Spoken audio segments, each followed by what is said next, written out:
Hello everyone दोस्तों, आज की वीडियो में हम डिस्कस करेंगे रोमांटिक एज। इसको हम रोमांटिसिज्म भी कहते हैं और एज ऑफ वर्ड्सवर्थ भी कहा जाता है। इसके जो टाइमलाइन था दोस्तों वो था 1798 से 1832 तक। और इस वीडियो में हम जो पढ़ने वाले हैं वो है सबसे पहले हिस्टोरिकल बैकग्राउंड और इसके इंपॉर्टेंट इवेंट्स। फिर हम डिस्कस करेंगे लिटरेरी कैरेक्टरिस्टिक्स। फिर हम डिस्कस करेंगे मेजर पोएट्स और लास्ट में इसके secondary writers of the romantic as.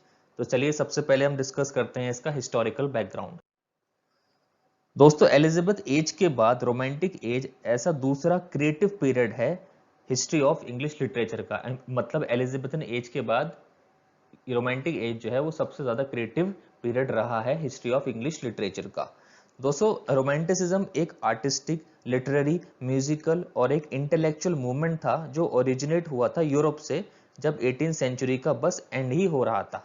अब रोमांटिक एज की शुरुआत हुई थी 1798 से, जब वर्ड्सवर्थ एंड कॉलरिज ने अपनी लिरिकल बैलेड्स पब्लिश की थी 1798 में।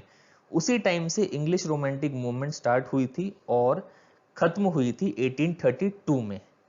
यानी ये वाली जो रोमांटिक मूवमेंट थी ये स्टार्ट हुई थी 1798 से और खत्म हो गई थी हमारा 1832 में। अब 1832 में दोस्तों सर वॉल्टर स्कॉट की डेथ के बाद उसी time parliament of the first reform bill भी पास हुआ था, यानी लाया गया था वो उस टाइम पे जब वॉल्टर स्कॉट की डेथ हुई थी। अब दोस्तों, रोमांटिक एज को एज ऑफ रेवोल्यूशंस भी कहा जाता है क्योंकि इस टाइम पीरियड में बहुत सारे चेंजेस और रिफॉर्म्स आए थे। रोमांटिक एज में दोस्तों इंग्लैंड एक इंडस्ट्रियल हब बन गया था क्योंकि इकोनॉमी एग्रीकल्चर से हटकर इंडस्ट्री पर फोकस करने लगी थी। इसी टाइम पीरियड में दोस्तों इंडस्ट्रियल रेवोल्यूशन की शुरुआत हुई थी इंग्लैंड में। अब ये इंडस्ट्रियल रेवोल्यूशन की वजह से दोस्तों काफी सोशल चेंज, सोशल अनरेस्ट और काफी एक तरह से भूचाल सा आ गया था, यानी बहुत सारे चेंजेस एक साथ आ गए थे इंग्लैंड में। वहां की जो बहुत पुरानी परंपराएं और रीत रिवाज थे वो सब चेंज हो रहे थे और कुछ ही टाइम में वहां की पूरा का पूरा एक तरह से सोशल लैंडस्केप ही चेंज हो गया था। और ये प्रॉब्लम काफी पोएट्स ने पॉइंट आउट भी की है अपने राइटिंग्स में, जैसे कि सैमुअल जॉनसन ने की थी और विलियम ब्लेक ने की थी। अब दोस्तों, रोमांटिक मूवमेंट के 19th सेंचुरी में दो रेवोल्यूशनरी इवेंट्स भी स्टार्ट हुए थे जो बहुत इंपॉर्टेंट है। एक है फ्रेंच रेवोल्यूशन और दूसरा है अमेरिकन रेवोल्यूशन। दोस्तों, फ्रेंच रेवोल्यूशन के तीन मेन गोल्स थे: लिबर्टी, इक्वालिटी और फ्रेटर्निटी। लिबर्टी का मतलब दोस्तों इसका मतलब है कि सबके पास इक्वल राइट्स और फ्रीडम होना। इक्वालिटी का मतलब कि गवर्नमेंट की नजरों में सब इक्वल हो, कोई छोटा बड़ा ना हो। फ्रेटर्निटी का मतलब कि सब एक दूसरे के साथ मिलजुल कर भाईचारे में रहें और सबके राइट्स का सम्मान करें। तो दोस्तों, ये तो था हमारा हिस्टोरिकल बैकग्राउंड में इस एज का। अब डिस्कस करते हैं इसके इंपॉर्टेंट लिटरेरी कैरेक्टरिस्टिक। सबसे पहला कैरेक्टरिस्टिक है इसमें रोमांटिसिज्म। दोस्तों, रोमांटिसिज्म ने हमेशा ही इमेजिनेशन एंड इमोशन को इंपॉर्टेंस दी थी। पोएट्री ऑफ रोमांटिसिज्म में रूल्स एंड रेगुलेशंस के बॉन्डेज को तोड़ना था, यानी उसके हर्डल को तोड़ना था, ताकि एक new free human spirit develop हो सके और करेक्ट फॉर्म ऑफ इमोशंस और इमेजिनेशन पोएट्री में ट्रांसफॉर्म हो सके। सेकेंड पॉइंट है दोस्तों इसमें हमारा, वो है सुपर नेचुरलिज्म। सुपर नेचुरलिज्म दोस्तों इसका दूसरा इंपॉर्टेंट लिटरेरी कैरेक्टरिस्टिक है रोमांटिक पोएट्री का। कॉलरिज और स्कॉट जैसे पोएट्स ने अपनी पोएट्री में इमेजिनेशन एंड मिस्ट्री को मिक्सचर दिया था और इसी से सुपर नेचुरलिज्म का एटमॉस्फेयर पोएट्री में क्रिएट हुआ था। इसका सबसे अच्छा एग्जाम्पल है दोस्तों सैमुअल टेलर कॉलरिज की कुबला खान, जो सुपर नेचुरल एलिमेंट से भरी पड़ी है। नेक्स्ट है दोस्तों सब्जेक्टिविटी। सब्जेक्टिविटी भी दोस्तों इस एज की इंपॉर्टेंट लिटरेरी कैरेक्टरिस्टिक रही है। सब्जेक्टिविटी पोएट्री दोस्तों एक ऐसी पोएट्री होती है जिसमें पोएट अपने अंदर देखकर या सोचकर अपनी इंस्पिरेशन को फाइंड आउट करता है और अपने एक्सपीरियंस से, थॉट से और फीलिंग्स की हेल्प से वो अपने इंस्पिरेशन को फाइंड आउट करता है। इसका सबसे अच्छा एग्जाम्पल है ode to the nightingale. Next है दोस्तों वो है सिंप्लिसिटी इन स्टाइल। दोस्तों, रोमांटिक एज में रोमांटिक पोएट्स का स्ट्रेस जो जाता था सिंप्लिसिटी पर, यानी लैंग्वेज बिल्कुल सिंपल होनी चाहिए, आर्टिफिशियल ना लगे बिल्कुल भी। अब पोएट्स अपने राइटिंग्स में नेचुरल डिक्शन और spontaneous way of expressing thoughts, यानी मतलब जो दिमाग में आ रहा था वो वैसे ही लिख देते थे, ज्यादा आर्टिफिशियल चेंजेस ना करके। नेक्स्ट है दोस्तों वुमेन एज नोवेलिस्ट। दोस्तों इसी एज में वुमेन्स को भी इंपॉर्टेंस मिली थी लिटरेचर वर्ल्ड में। अब वुमेन्स नेचुरली ज्यादा इमोशनल तो होती ही हैं मेंस के कंपैरिजन में, हम सब जानते हैं। इसी वजह से उनकी राइटिंग्स में इमोशनल टच जो था वो लोगों को अट्रैक्ट करता था। अब इसी वजह से वुमेन्स को अपने आप को एक्सप्रेस करने का चांस मिला था लिटरेचर वर्ल्ड में। मिसेस एन रेडक्लिफ एक one of the most successful novelist थी इस रोमांटिक एज की। नेक्स्ट है दोस्तों द मॉडर्न मैगजीन्स। दोस्तों रोमांटिक एज में मॉडर्न मैगजीन का रोल काफी इंपॉर्टेंट है, क्योंकि इसकी वजह से ही लिटरेरी क्रिटिज्म रोमांटिक एज में फर्मली स्टैब्लिश हो सका था। इसके कुछ मैगजीन के एग्जाम्पल जो कि इंपॉर्टेंट है आपको पता होने चाहिए, वो है Edinburgh review, the quarterly review और ब्लैकवर्ड्स मैगजीन।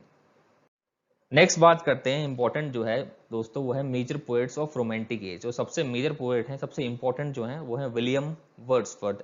जब भी इस एज को भी एज ऑफ वर्ड्सवर्थ कहा जाता है। विलियम वर्ड्सवर्थ को दोस्तों हाई प्रीस्ट ऑफ नेचर भी कहते थे, क्योंकि इनकी पोएट्री में नेचर और मेमोरी काफी इंपॉर्टेंट रोल प्ले करते थे। वर्ड्सवर्थ ने दोस्तों एसटी कॉलरिज के साथ कोलैबोरेट करके लिरिकल बैलेड्स पब्लिश की थी 1798 में, जिसकी वजह से रोमांटिक मूवमेंट की शुरुआत हुई थी। दोस्तों वर्ड्सवर्थ के कुछ इंपॉर्टेंट वर्क हैं वो आपको लर्न होने चाहिए, जैसे कि Tintern Abbey, the prelude, ode on intimations of immortality, the solitary reaper, the world is too much with us और लास्ट में है the excursion. Next important poet है दोस्तों वो है Samuel Taylor Coleridge. ST Coleridge दोस्तों विलियम वर्ड्सवर्थ के spirits brother थे। कॉलरिज की भी फिलॉसफी वर्ड्सवर्थ से काफी मिलती थी। ये भी इमेजिनेशन बेस्ड राइटिंग्स लिखते थे। The rhyme of the ancient mariner Coleridge का दोस्तों बेस्ट वर्क है, जिसमें वो सेलर के वेरियस एडवेंचर्स के बारे में हमें बताते हैं। कॉलरिज की फेमस शॉर्ट पोएम्स है दोस्तों, वो है ode to France, youth and age, dejection and ode, love poems, fears in solitude, religious musings और वर्क विदाउट होप। दोस्तों कॉलरिज के इंपॉर्टेंट प्रोज वर्क्स हैं द बायोग्राफिया लिटरेरिया और sketches of my literary life and opinion. Next है lectures on Shakespeare and aids to reflection. Third important poet है दोस्तों हमारे हैं वो है वॉल्टर स्कॉट। दोस्तों वॉल्टर स्कॉट करीबी हुआ करते थे वर्ड्सवर्थ और कॉलरिज के। इनकी जो बेस्ट नोन वर्क्स हैं वो है old mortality, the talisman, the lady of the lake, Marmion, the antiquity और आखिर में the abbot. Next important poet है दोस्तों हमारे वो है रॉबर्ट साउदी। रॉबर्ट साउदी के बेस्ट नोन वर्क्स हैं दोस्तों Joan of Arc, Wat Tyler, the holy tree, the scholar, Thalaba the destroyer, Madoc, Roderick और आखिर में the curse of Kehama.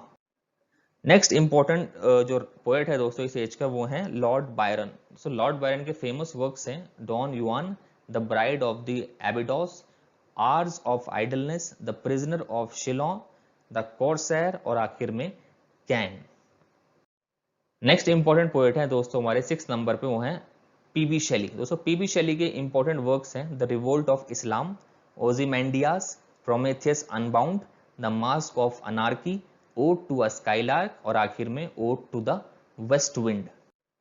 Next important poet है दोस्तों वो है जॉन कीट्स। जॉन कीट्स के इंपॉर्टेंट वर्क्स हैं दोस्तों Endymion, Hyperion, the eve of Saint Agnes, Isabella, ode to a nightingale, ode to autumn, ode to melancholy, Lamia और आखिर में ओड टू इंडोलेंस। दोस्तों इनके जो ओड्स हैं वो बहुत इंपॉर्टेंट है, प्लस हाइपरियन जो है वो इनका बहुत इंपॉर्टेंट वर्क्स में से है।